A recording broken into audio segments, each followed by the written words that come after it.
quite sure how to start this. Whenever I do like random videos of myself, usually fueled by something random and unnecessary that's happened to spite me to do that. But I'm not quite sure why I'm making this at all. Besides just the regular stuff. So there's been a lot of protests and marches and whatnot about Black Lives Matter recently, within like the last week and some change. A lot of people have been protesting because George Floyd got murdered by a cop. Another one that got murdered by a cop. I say this very casually, but if the amount of times that a black person gets murdered by a cop is really just typical nowadays. It's just casual. We all just kind of accept it, like, oh, black cop or a cop in the media usually killed a black person, like. So yes, so that happened. He died, unfortunately. That cop is being charged with like third-degree murder and manslaughter, which is ridiculous. Should have been charged with first-degree murder since he was on his neck with his knee. Like, his physical knee was on his neck with all of his weight down on it. So that has sparked like a lot of outrage and protests and everything. So I'm actually very happy that that's happened finally. Like, it happens like very slowly, like whenever a black person dies, but we haven't had a big protest since Ferguson, and that was, I want to say I was still in high school when that happened. I mean, I'm 1 year removed from high school, but I want to say I was a freshman when that happened. But yeah, so that's all happening, and everyone's been like posting and talking about it and whatnot, which is really great. Keep it in the media, keep circulating it, keep educating all your friends. And as me, as a black person, I should be doing that, but currently I'm finding it hard to do it. Not because I don't care, like, obviously I care, but I just find it just, again, not something happy that I want to talk about or post about. Like, last time I did like a whole big protest, like the first time, which was junior year, was the first time I made my Twitter account, and it was March for Our Lives. Like, I have a whole sweatshirt for that. I went to the protest in DC, I went for the march, and I was so excited. I was posting about it like everywhere. And now this rolls around, and I can barely even post about it. I don't know why. I mean, I repost like a lot of things on like Twitter, retweet, or I like something that like somebody else has done. But I myself haven't talked about it. How it affects me, obviously it makes me upset, but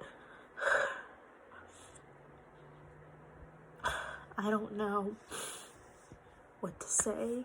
And I feel like an obligation as a black female teenager living in America to say something about it. And I should say something about it. Like, every time I drive, I'm afraid to get pulled over by the cops. Anytime I go to like a store, I'm afraid to be stopped by somebody.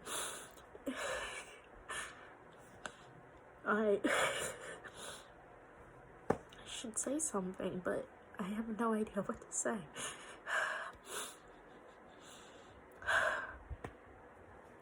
But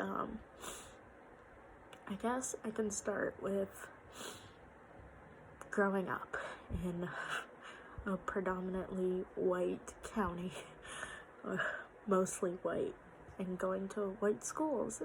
When I was younger, I was very happy-go-lucky, typical kid. I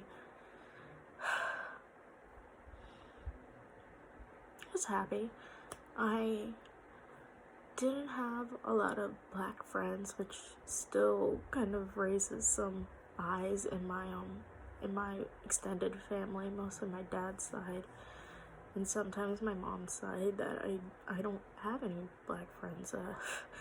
When I was younger, I thought like my hair used to be like all twisted and I used to have plaits in my hair. I mean, they used to be annoying, but I used to have like braids in my hair a whole lot. And then 5th grade, I just wanted to have a straight ponytail. And I just wanted to look like all the kids around me. I wanted to have just a ponytail that I didn't have to worry about. I remember when I was maybe kindergarten, 1st grade, around that time, I remember wishing I looked like all the other people around me. I wished I looked like all the little white girls around me.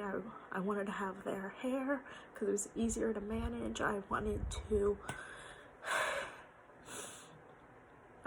be white so I can like go swimming and tan and actually see a tan. I wanted to be just like all my friends. Of course, I didn't have a whole lot of friends back in elementary school, but I wanted to be like all the other cool girls around me. The first time I saw maybe representation of a black female, take it a Disney princess for example.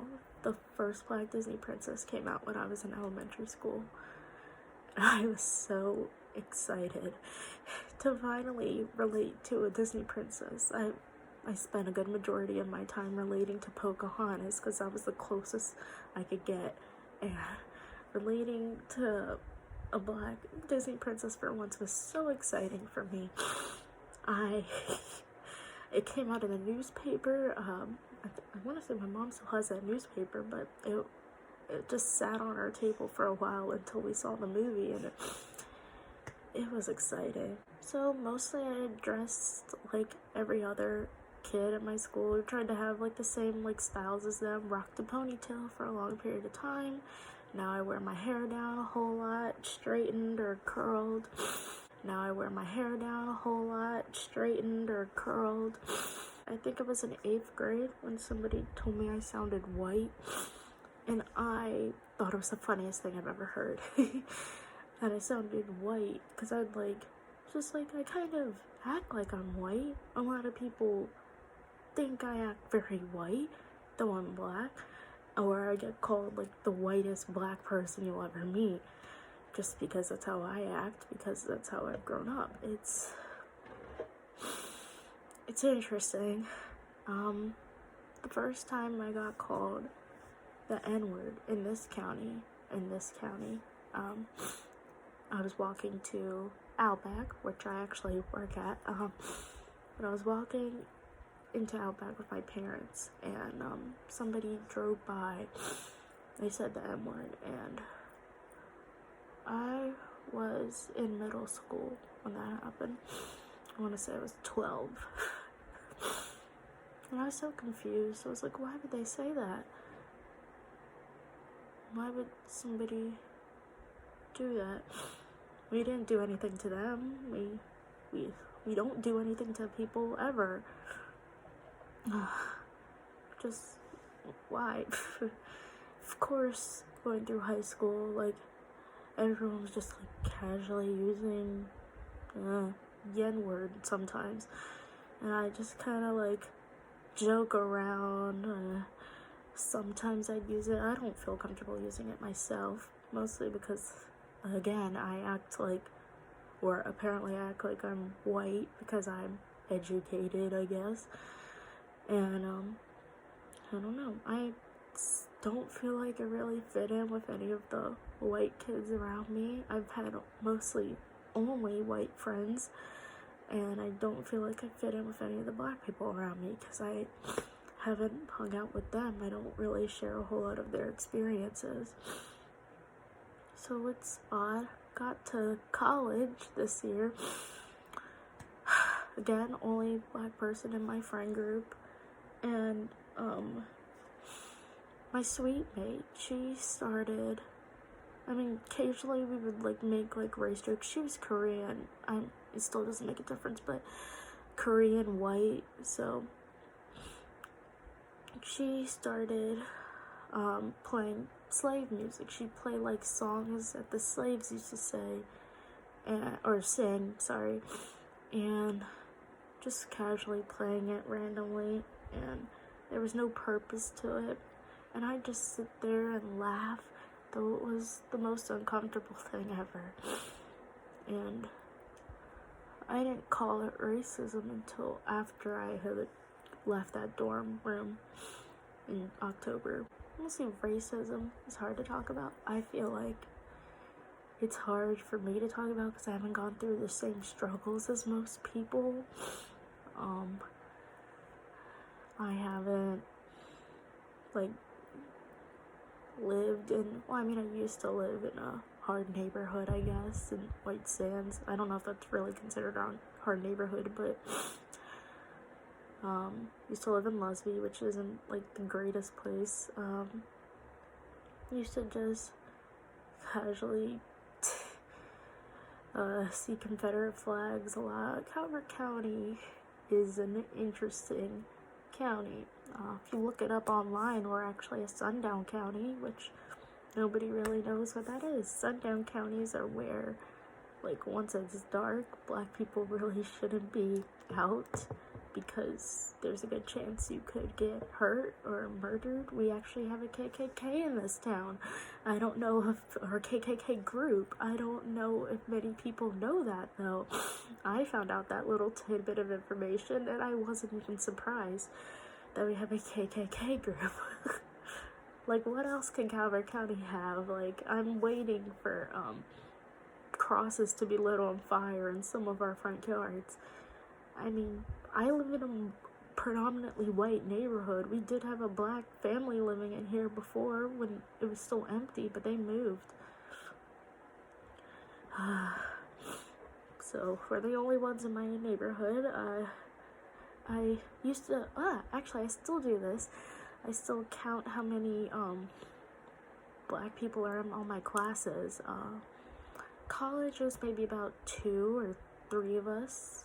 Again, West Virginia University is a mostly white, 80% white school. And 25% is all the minorities. So there's that. I didn't encounter a whole lot of racism up there, but you can just tell that not a lot of black people are up there. We only have one sorority, one fraternity for just black people, one black club group, and one little association. I guess we're lucky that we at least have that. Because if we didn't, I don't know. I want to go to protests and really just be like, hey, pay attention to all of this. I just don't know. I'm scared, I guess. It's not something to be ashamed about. I'm scared. Not many people can say it. Not many people do, but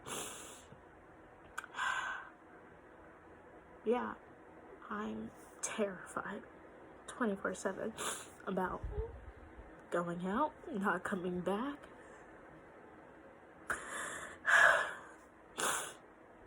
I already mentioned that I'm terrified of being pulled over.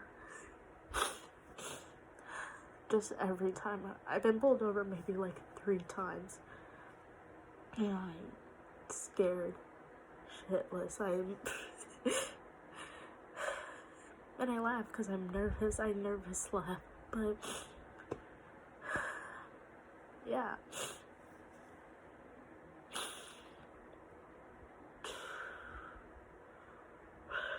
I want to say that it's all hopefully maybe gonna get better after this, but I know it won't. I know still somewhere somebody's gonna say, like, hey, there goes one of those black people, one of those niggers they're gonna go steal something. Or, look at her, look at how she dresses, she's so ghetto. Or she's so whitewashed.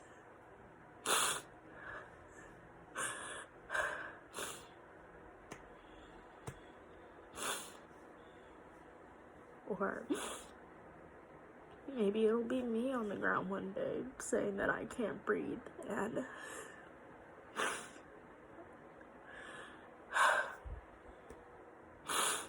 I'll pray that maybe somebody does activism like they're doing now again. Maybe they'll remember 2020 and they'll spread awareness again because another person got killed in the police. But who knows? We don't know.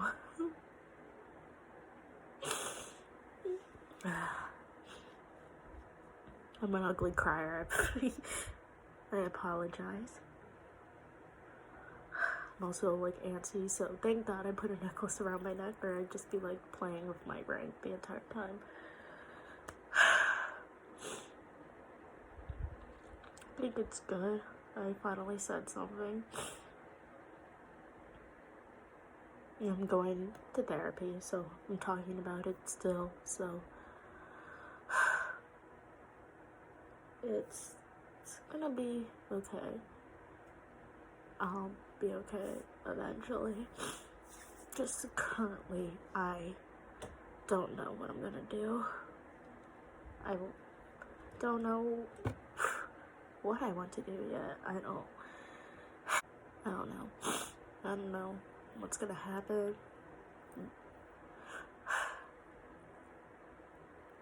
I'm gonna stay hopeful, I guess.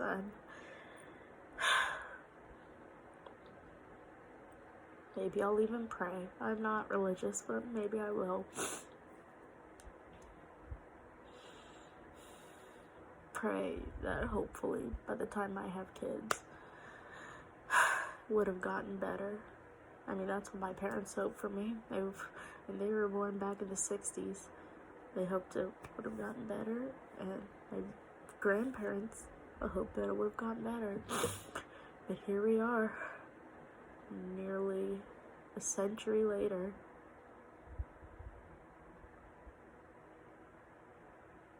I think that's correct. Yeah, a century later. Well, actually, no. I can go 2 centuries later. Yeah, slavery started in the 1800s.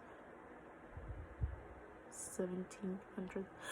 Anyway, it's been a long time. It's been over 200 plus years that we've had systemic and just racism and oppression.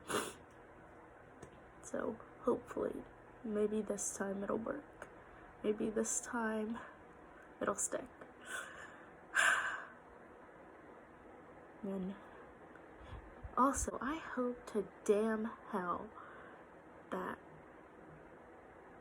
somebody or everybody that is supporting our current president, I'm sorry to get political, it's gonna be known. I am a liberal. I'm sorry. I can't apologize for it. That's just how I view things.